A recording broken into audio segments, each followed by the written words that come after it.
Et donc, j'ai eu, oui, des passages comme ça, un peu à vide, où quand on me présentait, on disait de moi que j'étais animatrice, où j'ai reçu aussi des messages de mon ex-belle-famille qui se moquaient un peu de ma démarche. Et, et en fait, ce qui s'est passé, c'est que j'ai eu la chance à ce moment-là d'entrer en contact avec un linguiste qui a travaillé sur le ciel des civilisations arabes. Et puis je l'ai au téléphone, j'avais fait l'acquisition de son livre. Et puis au téléphone, je lui dis, ben, en fait, j'ai vraiment envie de faire de la recherche, vraiment me donner à fond. Mais voilà, j'ai pas ce bagage. Et il m'a simplement dit, ben, en fait, tu veux faire de la recherche? Eh ben, deviens chercheuse. Et, et donc j'ai eu la chance, en fait, dans ce parcours-là, d'avoir des personnes qui m'ont discrédité, ou qui ont cherché à ne pas me valider. Et à la fois, j'ai eu à certains moments des petits coups de pouce, jusqu'au moment où, et ça c'est la partie importante, c'est que en janvier dernier, je perds ma mère décède. Et là, ça a été pour moi, donc je suis entrée dans un chemin de deuil, mais pas un chemin de deuil triste, ça a été c'est encore un chemin d'une profonde transformation. Euh, et à partir de ce moment-là, quelque chose a changé, mais vraiment en moi. À partir de ce moment-là, je n'avais plus besoin que quiconque me valide. Ça a été terminé. Ça, ça a été terminé, et dans le temps qui a suivi, exactement 4 mois après son décès, le lendemain de la date anniversaire de son décès, donc à 4 mois, Stellarius est devenue une entreprise. Vous écoutez L'ambition au féminin, épisode 94. Mon nom est Tatiana Saint-Louis et j'anime L'ambition au féminin, un podcast pour toutes les femmes pleines de vision, de talent et de drive qui désirent redéfinir le succès selon leurs termes et leurs conditions. Chaque semaine, j'explore seule ou en présence d'invités les thèmes entourant la réussite professionnelle et personnelle. Mindset, productivité, leadership, branding personnel. C'est le rendez-vous pour réfléchir à la façon dont tu veux vivre ton plein potentiel et laisser ton empreinte dans le monde. Les ambitieuses, comment vous allez aujourd'hui? J'espère que vous allez bien, que tout s'enligne pour créer une fin d'année en grand. On est déjà dans le 4e trimestre de l'année, le temps passe vite, les choses changent à vitesse grand V. Je sais pas pour vous, mais 2021 est une année extrêmement intense au niveau business, mais aussi au niveau de toute la réflexion personnelle que j'ai fait autour de mon succès, autour de comment je voyais dans le fond les prochaines années pour moi. Puis quand vous écoutez ça, ben c'était mon anniversaire aussi. Puis tu sais, bon, j'ai réfléchi à plein de choses. Bref, ce qui est intéressant, parce qu'aujourd'hui, l'entrevue que je vous propose, c'est à propos d'un sujet très près de moi, de mon identité d'enfant, je dirais même de mes rêves initiaux. Un épisode aussi un peu plus philosophique, qui est vraiment ancré au cœur de tous mes intérêts fondamentaux qui me viennent de très, très loin dans ma vie. On va parler d'univers, on va parler d'étoiles, on va parler de littérature, on va parler de psychologie, on va parler d'entrepreneuriat, puis on va parler de comment tout ça, dans le fond, est possible quand on devient le maître, la maîtresse de notre succès, de la vision qu'on a pour nous-mêmes.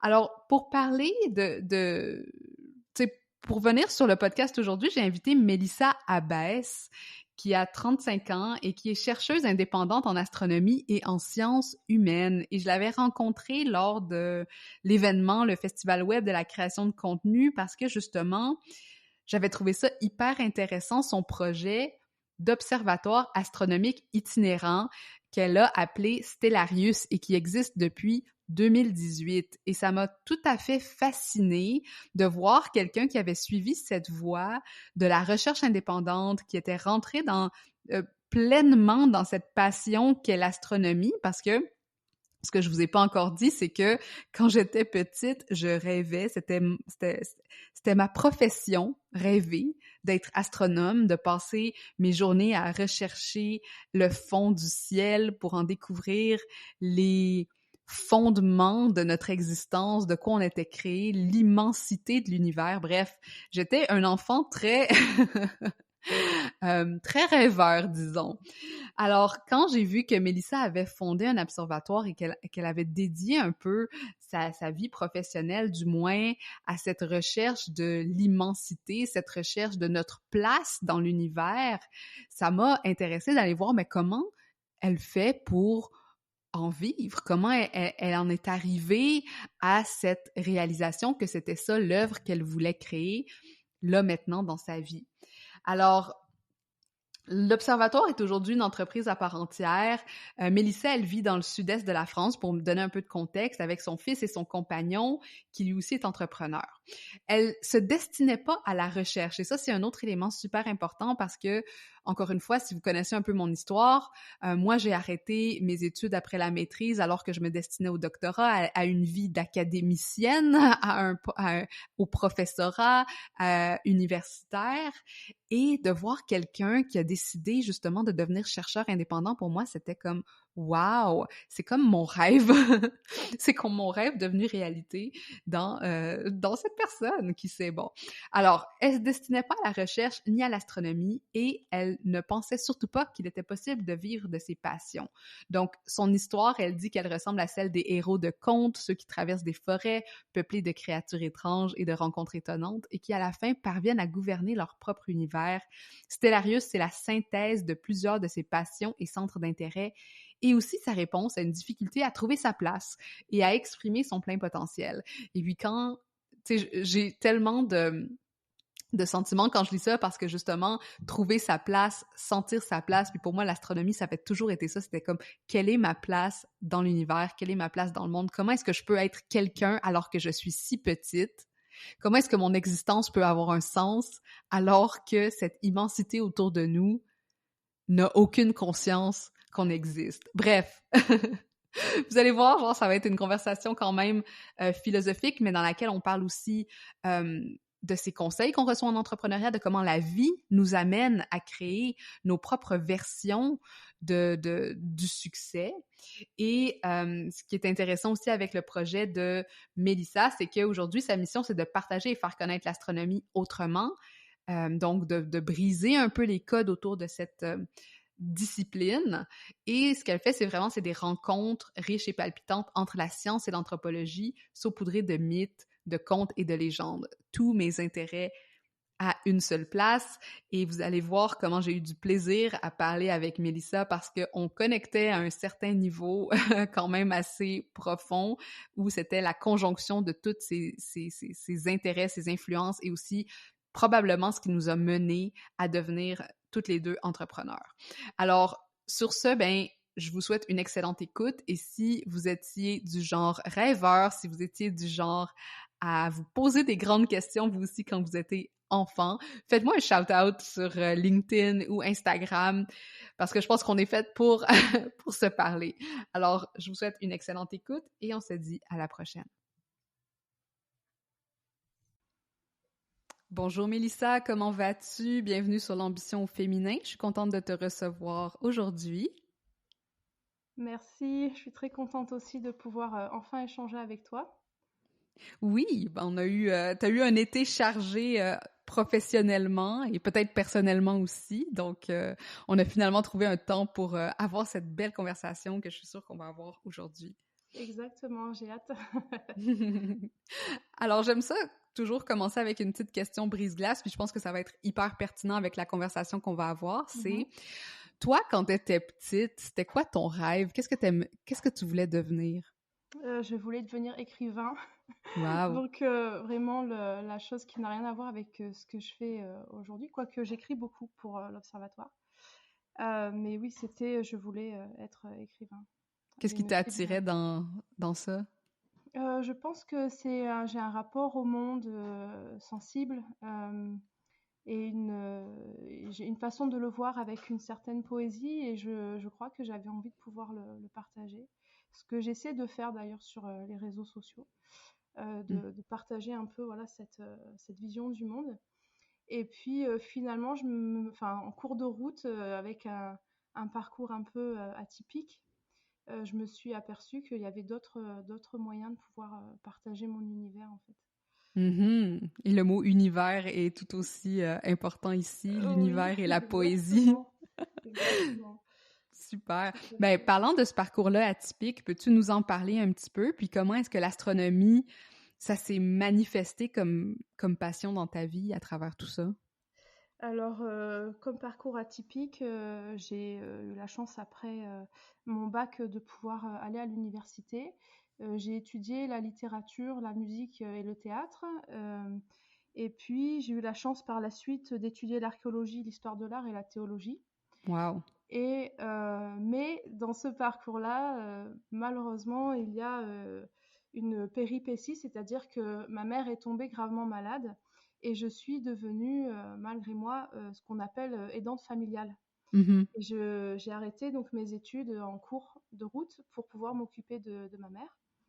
Et suite à ça, je n'ai plus pu retourner à l'université. Il a fallu que je sois très créative. Et pour être très créative, eh bien, j'ai décidé que à partir de ce moment-là, plutôt que de monter en hiérarchie ou en verticalité, eh bien, j'ai décidé d'agrandir mon horizon et de me créer un horizon. Et j'ai pris la décision, j'ai fait le choix de me former dans tous les domaines qui me plaisaient. Donc, ne pouvant pas reprendre des études longues, j'ai décidé de reprendre des études ou des formations courtes, plus ou moins longues, on va dire. Et c'est ce qui a fait que j'ai eu la chance de pouvoir passer tout un tas de diplômes, de certificats, etc., dans divers domaines. Ça va de la pédagogie, en passant par l'entomologie et par la suite l'astronomie, par exemple. Voilà.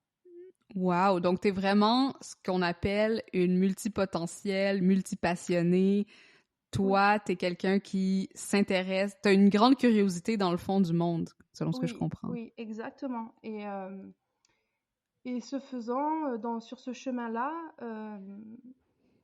eh bien, en fait, bah, tout simplement, je ne trouvais pas ma place dans le milieu professionnel. Le milieu professionnel n'est pas toujours adapté à des personnes comme moi.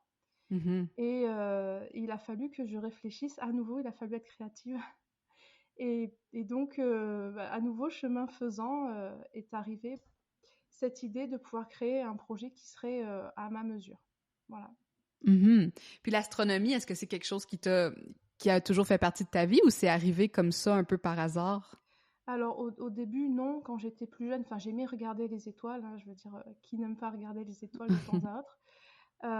C'est arrivé plus pour mes 30 ans, je me souviens que ma famille m'avait donné un peu d'argent, je me suis offert une lunette pour pouvoir commencer à observer le ciel. Et finalement, l'astronomie, donc à peu près 30 ans, mais c'est arrivé encore, il a fallu attendre encore quelques années pour que vraiment elle prenne sa pleine place, quoi. Mhm.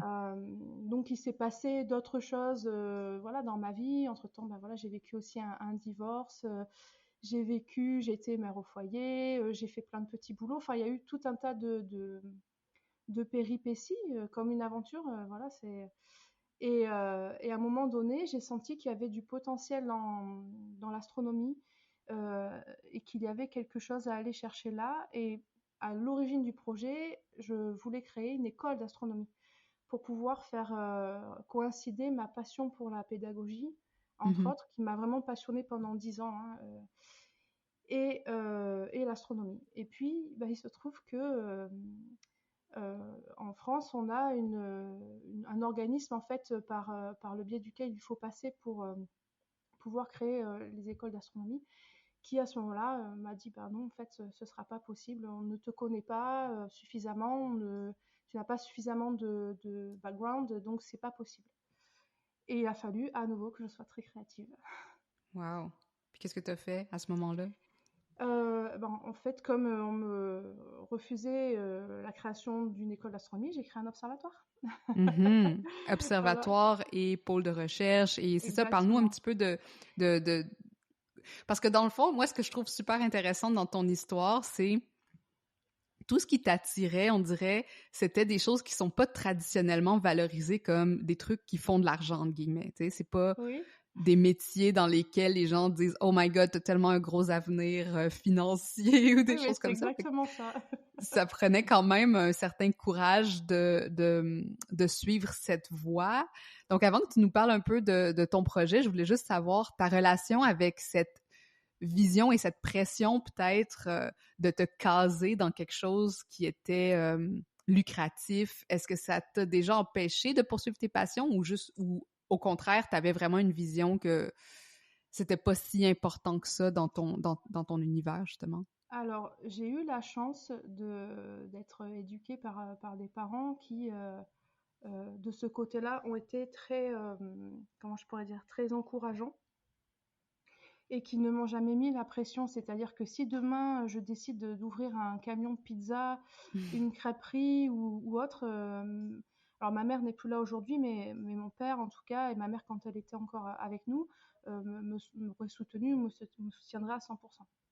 Mhm. Donc je n'ai pas eu cette pression de la réussite qui aurait pu être inculquée par l'éducation. Je l'ai plus ressenti au niveau de la société, en fait, avec une forte injonction, à la fois en tant que femme, à entrer dans, dans un cursus professionnel qui serait plus en adéquation, plus dans le care, par exemple.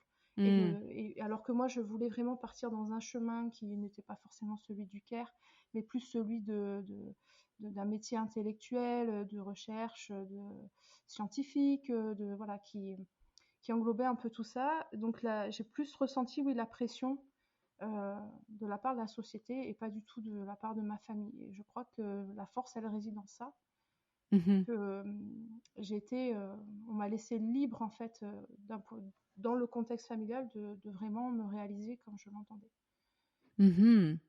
Et puis là, ton observatoire, est-ce que c'était déjà quand tu l'as idéalisé un projet entrepreneurial ou c'était plus juste comme j'ai besoin de concrétiser cette idée que j'ai? C'était vraiment une entreprise que tu avais en tête ou Non, comment pas du tout. t'en es arrivé? En fait, et c'est ça qui est intéressant aussi, c'est que j'avais beaucoup de freins en moi qu'il a fallu aussi déconstruire, qu'il a fallu aussi dépasser. Et quand j'ai eu l'idée de créer un observatoire, donc déjà l'originalité, c'est que je voulais pas un observatoire qui soit fixe, c'est-à-dire un endroit où ce soit les gens qui s'y rendent, mais j'ai tout de suite imaginé un observatoire qui allait être itinérant, c'est-à-dire que je voulais moi me déplacer avec les télescopes, les lunettes, tout le matériel là où les gens se trouvaient. Et, et j'ai eu des freins, j'ai eu des peurs, et donc en fait je l'ai d'abord, ça a d'abord été une association loi 1901. Parce que dans mon esprit, l'astronomie, ça devait être quelque chose de collectif, j'imaginais ça comme quelque chose de noble. Pourquoi? Parce qu'en France, il y a énormément de clubs d'astronomie qui ne sont pas professionnalisants.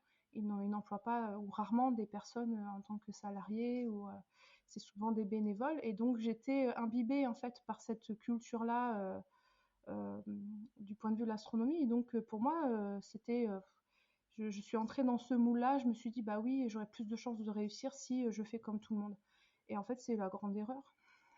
Mhm. Et c'est la suite de l'aventure qui me l'a démontré finalement. Peux-tu nous en parler un petit peu plus? Je trouve ça super fascinant, ce que tu es en train de Oui, raconter. bien en fait, quand j'étais sous format associatif, c'était une forme de facilité. Ça me permettait de pouvoir m'occuper de mon fils. Donc je venais de divorcer aussi, donc ça avait été un peu un divorce un peu houleux. Je m'occupais toujours de ma mère. Et je me suis dit, bah oui, en fait, d'une certaine manière, c'est toujours facile d'être sous le boisseau. Mhm. C'est jamais évident d'être en pleine lumière. Et l'association, c'était un parfait boisseau. Donc, j'avais réussi à avoir des contrats, mais pas suffisamment pour me salarier. Donc, bah, c'était un peu la galère. Au point que, je me souviens, c'était il y a 2 ans à peu près, en mois de septembre, après la saison estivale, qui est censée être une très grosse saison pour les observatoires, les clubs, etc. Je n'avais pas fait entrer assez d'argent pour me salarier. Et donc, j'ai dû reprendre un petit boulot. Et je suis allée vendre des fruits et des légumes dans une petite épicerie bio de mon village. Et, euh, et du coup, bah, à partir de ce moment-là, je l'ai vraiment vécu à la fois comme un échec, mais en même temps, ça m'a indiqué que je prenais pas forcément le bon chemin, en fait. Pour moi, j'étais pas alignée, en fait. Et ce qui s'est passé, c'est que, bien, il y a eu le confinement. Et au moment où le confinement arrive, donc on est en mars, en février, je me blesse le genou et donc je quitte mon emploi à l'épicerie. Et dans le même temps, je m'intéressais beaucoup aux contes, aux légendes et aux mythes, et j'ai la chance de pouvoir partir juste avant le confinement, faire une formation. Donc il faut imaginer que j'adore les formations, je fais 1 à 2 formations par an pour continuer à monter en compétences, à m'enrichir, etc. Personnellement. Et donc j'ai cette chance de pouvoir partir comme ça, faire une formation avec un anthropologue qui lui est spécialiste de la littérature orale, c'est-à-dire tout ce qui est contes, légendes, épopées. Et là, je me prends une grande claque. Et je me dis, mince, il y a vraiment quelque chose à faire entre l'astronomie et la littérature orale. Pourquoi? Parce que bien souvent, quand les gens sont en soirée, par rapport aux constellations, aux étoiles, sont associés justement des mythes, des légendes, des contes. Mais bien souvent, on ne les comprend pas parce que on ne fait pas ce travail à la fois sur le symbolique, sur la fonction du conte, du mythe, et surtout un travail autour de l'ancrage culturel. C'est-à-dire que un mythe chez les Grecs n'aura pas la même portée qu'un mythe dans une tribu amazonienne, par exemple. Et donc, je m'aperçois à ce moment-là que lorsque je vais dans des observatoires ou dans des clubs pour passer une soirée comme ça à titre personnel, on me raconte toujours les mêmes histoires. Et quand je pose des questions, personne n'est capable de m'expliquer pourquoi cette histoire-là, quelle est sa portée symbolique, quelle est sa fonction, pourquoi cette histoire et pas une autre, etc. Et donc, au moment du confinement, là, je fais cette formation, cette prise de conscience, ça me travaille, et dans la foulée, je crée un pôle recherche. Et là, je me suis dit, il faut vraiment voilà, faire de la recherche en astronomie, toujours d'un point de vue des sciences exactes, mais l'associer à toutes ces dimensions de sciences humaines. C'est super intéressant parce que, encore une fois, j'aime que ton parcours, puis on a tellement de choses en commun. Moi, je voulais être astronome mais je trouve ça génial! Quand j'étais petite. Puis j'ai étudié la littérature aussi, puis il y a cette dimension justement du mythe, comme tu dis, du symbolisme, de la place de l'humain dans le monde aussi, que l'astronomie nous rappelle, regarder les étoiles nous rappelle un peu cette place relative qu'on a et subjective qu'on a envers tout ce qui existe, dans le fond. Exactement. Puis, Exactement. oui, vas-y. Oui, non, j'allais simplement... c'est bien parce que ça me donne envie de... C'est bien, on communique bien.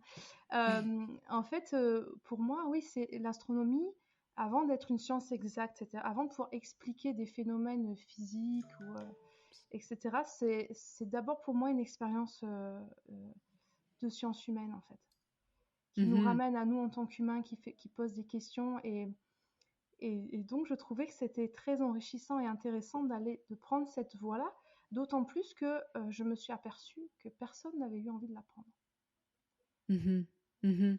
Pourquoi tu penses? Eh bien, parce que souvent, l'astronomie... alors, je ne parle pas de l'astrophysique qui est faite dans des grands observatoires avec des doctorants, etc. Mais l'astronomie observationnelle de terrain...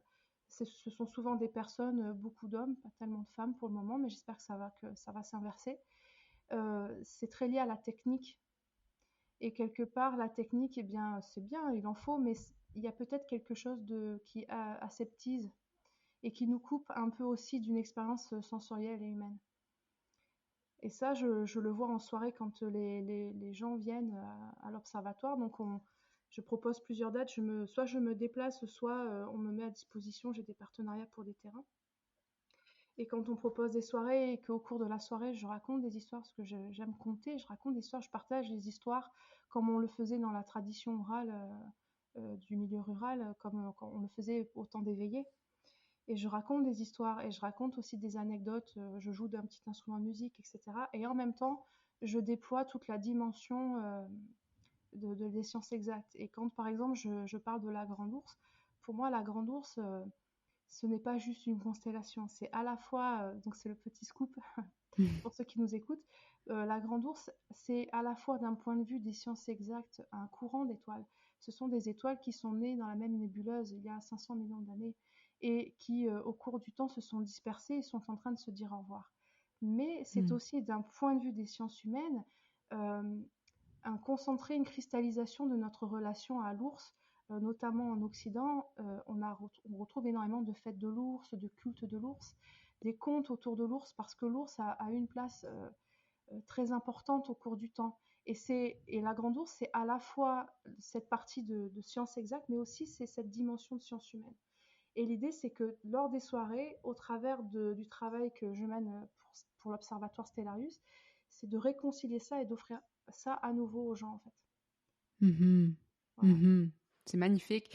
Et ton pôle de recherche, juste pour en revenir à ça, comment tu le décris? C'est de l'astronomie, tu dis science exacte, mais on dirait, puis c'est intéressant parce que moi, j'ai étudié la littérature comparée, donc pour moi, ça a toujours été vraiment important dans moi de faire des ponts entre les disciplines comme tu es en train de faire maintenant. Est-ce que tu l'appellerais un peu comme ça, une espèce d'astronomie comparée ou une science comparée? Oui, c'est exactement ça. C'est exactement ça. Et je le fais à la fois par le biais de l'anthropologie, qui est devenue une de mes grandes passions, Mm-hmm. et à la fois par cette dimension de la littérature orale, parce qu'il y a vraiment un enjeu au travers de cette littérature orale. Donc je rappelle, tout ce qui est contes, mythes, légendes, épopées, etc. Pourquoi? Parce que d'ailleurs c'est passé patrimoine immatériel de l'UNESCO et c'est pas un hasard. Mm. Et il y a vraiment un enjeu aussi de continuer à transmettre, à préserver, à collecter et à redonner ça, parce qu'il y a une grande force dans le conte, il y a une grande force dans le mythe. Mm-hmm. Et ça fait du bien. Ça fait du bien aux gens. Surtout dans une Est-ce société de l'information, tout ça. Donc on a besoin de revenir à cette dimension symbolique aussi. Puis comment est-ce que les gens peuvent se joindre à ce pôle de recherche? Parce que ma prochaine question, qui est vraiment poussée à voir, ça a été quoi peut-être un peu la lutte ou l'échange qu'il y a eu quand tu as décidé de faire un pôle de recherche. Et j'imagine qu'il y a je sais pas si tu as combattu un sentiment d'illégitimité ou sachant que tu n'avais pas nécessairement les études universitaires pour créer quelque chose comme ça. Ça a été quoi ta relation par rapport à ça? Alors c'est une très bonne question. Ma relation à ça, au départ, ça a été... C'est pour ça que c'est intéressant. Enfin, dans mon parcours, les blocages se sont levés au fur et à mesure. Donc à ce stade-là, au moment où donc, on arrive au confinement, premier confinement en France, donc du coup, je crée le pôle recherche. Oui, c'est vrai que j'ai ressenti un sentiment un peu... j'étais entre deux en me disant, bon, c'est vrai, est-ce que je suis vraiment légitime à faire ça? Et en même temps, je venais de choisir la branche la plus fine de l'arbre, si bien que c'était une branche où personne d'autre n'avait envie d'aller, parce qu'elle n'était pas assez solide pour plusieurs personnes. Et donc, et j'ai pensé aussi que pour pouvoir créer ce carrefour, il fallait quand même cumuler plusieurs compétences et que c'était pas non plus donné à tout le monde et que j'avais cette chance, moi, d'avoir pu élargir cet horizon. Mm-hmm. La difficulté, je l'ai pas ressentie encore une fois par rapport à ma famille, je l'ai plus ressentie par rapport à la société, plus par rapport mes relations, pas familiales, mais plus amicales ou les cercles de connaissances. Et ça s'est plus ressenti par rapport au fait que ces personnes-là ne me validaient pas, en fait. Et donc j'ai eu, oui, des passages comme ça, un peu avides, où quand on me présentait, on disait de moi que j'étais animatrice, où j'ai reçu aussi des messages de mon ex-belle famille qui se moquaient un peu de ma démarche. Et, et en fait, ce qui s'est passé, c'est que j'ai eu la chance à ce moment-là d'entrer en contact avec un linguiste qui a travaillé sur le ciel des civilisations arabes. Et puis je l'ai au téléphone, j'avais fait l'acquisition de son livre. Et puis au téléphone, je lui dis, en fait, j'ai vraiment envie de faire de la recherche, vraiment me donner à fond. Mais voilà, j'ai pas ce bagage. Et il m'a simplement dit, en fait, tu veux faire de la recherche? Eh ben, deviens chercheuse. Mm-hmm. Et, Mm-hmm. Et donc j'ai eu la chance en fait dans ce parcours-là d'avoir des personnes qui m'ont discrédité ou qui ont cherché à ne pas me valider. Et à la fois, j'ai eu à certains moments des petits coups de pouce jusqu'au moment où, et ça c'est la partie importante, c'est que en janvier dernier, je perds ma mère décède. Et là, Mm. ça a été pour moi, donc je suis entrée dans un chemin de deuil, mais pas un chemin de deuil triste, ça a été c'est encore un chemin d'une profonde transformation. Euh, et à partir de ce moment-là, quelque chose a changé, mais vraiment en moi. À partir de ce moment-là, je n'avais plus besoin que quiconque me valide. Ça a été Wow. terminé. Ça, ça a été terminé et dans le temps qui a suivi, exactement 4 mois après son décès, le lendemain de la date anniversaire de son décès, donc à 4 mois, Stellarius est devenu une entreprise. Magnifique. Quelle belle histoire. Merci. Euh, et je trouve ça aussi vraiment encourageant parce que ultimement, puis j'ai toujours eu cette image du chercheur qui le fait par passion et de ces érudits du passé puis là, on pense à Léonard de Vinci, etc., Oui. tu sais, qui avaient ces multiples passions et qui faisaient juste les poursuivre jusqu'à Oui. leur complétude dans leur propre pratique, dans leur propre vie. Et, et ça, en tout cas, je trouve ça très, très noble comme façon d'opérer. Il y avait d'autres choses que je voulais dire par rapport à ça parce que je trouvais ça... Ah oui, je regardais un documentaire sur Netflix sur les mycologues, sur les Oui. champignons. Et justement, il disait, c'est rare les communautés d'amateurs, entre guillemets, où l'expertise est aussi poussée Mm. et la connaissance est vraiment ouais, la connaissance est vraiment poussée à un degré genre qu'on pourrait appeler professionnel. Et puis là, la sphère amateur professionnelle ou la sphère amateur académicien ou peu importe se brouille parce que justement le grand avantage de l'amateur, c'est cette passion-là. Oui. Et je pense que peut-être la chose qui fait peur dans les gens, puis là peut-être on pourra parler un peu plus de cette notion de toi qui mets le chapeau de l'entrepreneur, c'est de se dire une passion, ça peut pas devenir une entreprise, une passion, ça peut pas générer de l'argent parce que la valeur de la passion réside seulement dans l'amour et ça peut juste rester du côté du hobby et qu'il y a cette distinction entre persona entrepreneurial, Mm. social qui fait de l'argent et qui sert les autres et quelqu'un qui va justement poursuivre sa passion. Fait que, est-ce qu'il y a eu des comment dire des compromis que tu as dû faire quand tu as décidé qu'il fallait réfléchir avec ton chapeau d'entrepreneur maintenant à ce que tu créais ou vraiment tu fais juste suivre ton intuition puis t'amener là où ça va, tu sais? Ton Euh, côté stratégique, il rentre En à quel fait, niveau? alors ce qui s'est passé, c'est que quand j'étais sous format associatif, j'ai eu l'occasion d'y réfléchir en fait. Pour revenir à cette frontière que tu évoquais entre l'amateur et le professionnel, ça se ressent beaucoup dans le milieu de l'astronomie. Et donc, quand j'étais sous format associatif, j'avais beau faire entrer un peu d'argent. Alors certes, j'arrivais pas à me salarier pleinement, mais je n'étais toujours pas considérée comme une professionnelle. Mhm. Et je me suis rendu compte qu'il a fallu que je traverse la frontière et que j'endosse le rôle de chef d'entreprise, en fait, pour que à ce moment-là, je sois légitime à être considérée comme professionnelle dans le milieu de l'astronomie. Après, pour la stratégie, j'avais oui, quelques idées, notamment les soirées que j'ai appelées rendez-vous ancien inconnu, qui devaient être des soirées justement où devaient se rencontrer la dimension sciences exactes et la dimension sciences humaines. Et ça, c'était une certitude que ces soirées-là devaient exister. Et puis, enfin, j'y avais pensé parce que aucun autre observatoire, aucun autre club en France ne le proposait en fait. Et donc j'étais sûre d'aller dans une voie qui apparemment n'intéressait personne, mais en réalité intéresse beaucoup de monde. Mhm.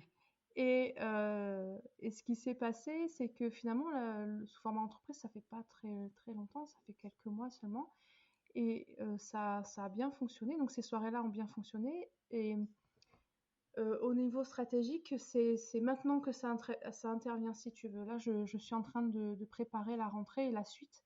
Mhm. Et notamment, je voudrais que l'Observatoire puisse continuer à proposer des soirées en automne, en hiver et au printemps, parce qu'on a le ciel de saison qui est magnifique et il y a énormément de choses à voir et à dire. Et ce qui m'a rattrapée aussi durant ces quelques mois là en tant qu'entreprise, c'est que par exemple, je pensais que j'avais un seul type de client idéal. Et c'est Mhm. pour ce client-là que j'ai créé les rendez-vous anciens inconnus. Puis je me suis fait rattraper en m'apercevant que non, il y avait d'autres personnes qui étaient intéressées, notamment les familles. Et donc là, je suis en train de créer des soirées pour les familles, par exemple. Mhm. Mhm. Voilà. Donc la stratégie, je dirais que c'est un mix entre l'intuition et aussi la réflexion, parce que il faut que l'observatoire puisse durer dans le temps et donc aussi franchir les paliers au fur et à mesure, ce qui pour l'instant j'arrive à faire quoi. Mhm. Mhm. Est-ce que tu digitalises d'une façon ou d'une autre ce que tu fais ou c'est vraiment en personne là, le modèle que tu poursuis? Alors en fait, j'aimerais qu'il y ait les deux, c'est-à-dire que j'ai un site internet sur lequel j'ai mis des ressources en ligne. Euh, En fait, j'ai la chance donc j'ai mon compagnon euh, est lui-même entrepreneur et il a un studio de création graphique. Mm. Et donc en fait, on s'associe et on a créé des documents, on a créé des dossiers de vulgarisation autour de l'astronomie. Et donc j'aimerais à terme qu'il y ait à la fois les soirées astro. Il y aura aussi de la revente d'instruments parce que ça c'est aussi une demande Mm. qui existe, c'est-à-dire que les gens aimeraient pouvoir venir en soirée et repartir directement avec un télescope ou une lunette. Mhm. Et j'aimerais aussi pouvoir à un moment donné proposer en effet euh, le- à l'achat en fait des produits, enfin de vulgarisation sur le site de l'Observatoire. Donc j'aimerais qu'il y ait un peu les deux.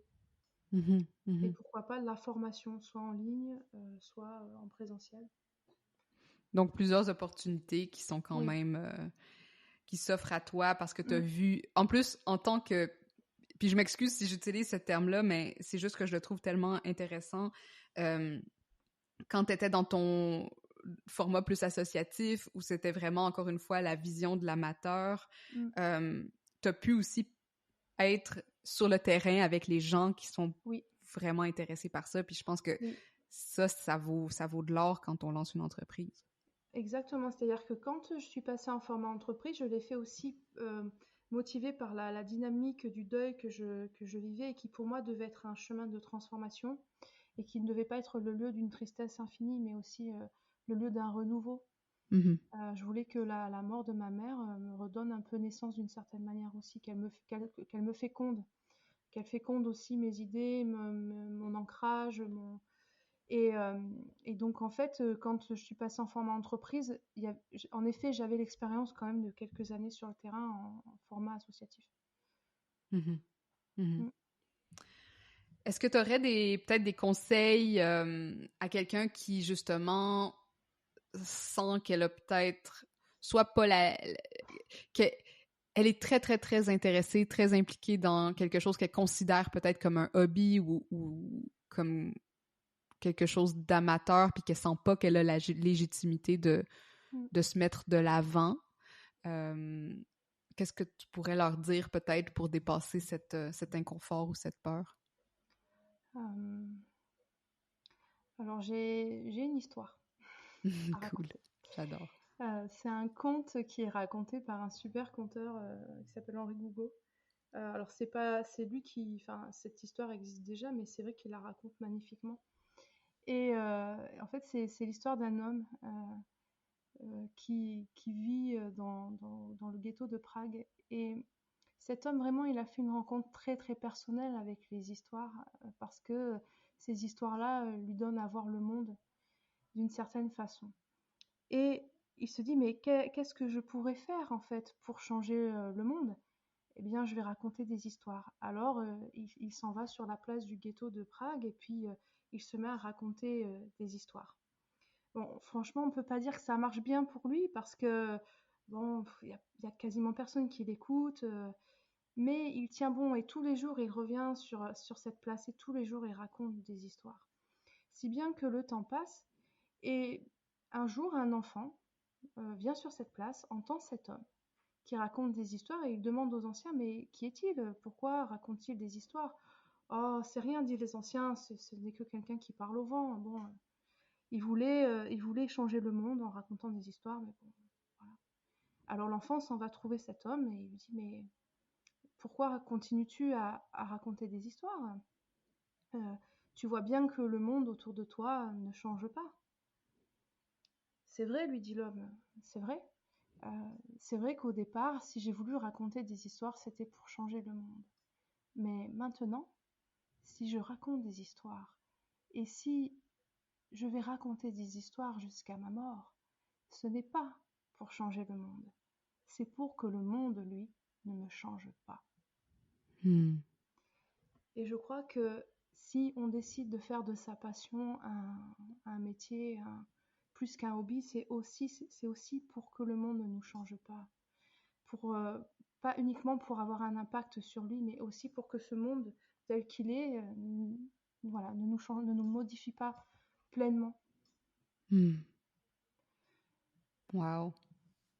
C'est fort. J'aime ça. J'ai des frissons. J'adore cette histoire. Combien de fois, quand je doute, je me la raconte. C'est pour ça qu'il y a quelque chose de puissant dans les contes, dans les histoires. Ouais, j'adore ça. J'adore cette approche que tu as décidé d'adopter. Comment on peut te trouver, suivre tes aventures, voir le développement, dans le fond, de tous ces projets que tu as? C'est quoi les meilleures façons de rester en contact avec toi? Alors, il y a le site internet qui est vraiment la porte d'entrée dans l'univers de Stellarius. Si on tape astronomie-Stellarius, on tombe sur le site internet. Ensuite, je suis présente, je fais l'expérience des réseaux sociaux. Je ne cache pas que je n'étais pas une grande aficionados des réseaux. On ne peut pas dire d'ailleurs que je suis loin, je ne pense pas franchir le cap de l'influenceuse, mais sur Instagram, j'ai 71 abonnés, je crois, et sur Facebook, un peu plus. Mais ça peut aussi se faire par cette porte-là. Pourquoi? Parce que j'ai grand plaisir à écrire. Et j'aime écrire et j'aime raconter des histoires quand j'écris. Et donc, je le fais souvent, j'accompagne mes textes d'une photo. Et donc, si ça vous plaît, si vous avez envie d'aller un peu plus loin, on peut me retrouver sur Facebook, c'est Stellarius 180, je crois, et ainsi que sur Instagram. Et après, le mieux, ce que j'aime le plus, c'est vraiment entrer en relation avec les gens, donc ne pas hésiter à m'envoyer un mail. Je réponds toujours. Magnifique. Et puis, t'es dans quelle région, si on veut aller à un de tes événements? Alors, je vis dans le Haut-Var, donc en région PACA. Mais c'est toute la richesse aussi de l'observatoire, c'est que je me déplace. Il est itinérant. Donc, en fait, il suffit de m'écrire et qu'on voit ensemble ce qui est possible de faire, mais je peux tout à fait me déplacer partout en France, et puis qui sait, peut-être un jour de l'autre côté de l'Atlantique. Oui, un jour tu feras une petite tournée ici au Québec. Voilà, exactement, ça pourrait être très très chouette. Mélissa, merci infiniment. Je vais mettre tous les liens pour qu'on puisse te trouver dans les notes de cet épisode. Et je te remercie de tous ces partages, vraiment, encore une fois, très poétiques, très puissants, et je suis enchantée d'avoir pu découvrir un petit peu plus ta vision qui me parle beaucoup, je vais être honnête. Oui. Et je te souhaite vraiment un bel automne dans le développement de cette nouvelle phase, je dirais, de Stellarius. C'est vraiment ça, en fait. C'est vraiment, je sens une nouvelle... un nouveau cap, une nouvelle phase, c'est très stimulant. Magnifique. Bon, sur ce, je te souhaite une excellente journée. Salut les ambitieuses! J'aimerais faire de ce podcast une plateforme d'échange et de réflexion autour de ce que ça veut dire être une femme et avoir du succès aujourd'hui.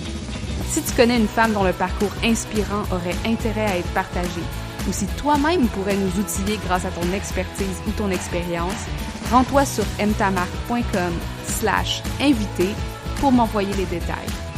Et finalement, profites-en pour t'abonner à ce podcast afin de manquer aucun des épisodes. Et si tu es dans un mode généreux, laisse-moi donc un 5 étoiles pour aider d'autres femmes comme toi à découvrir le podcast. À la prochaine!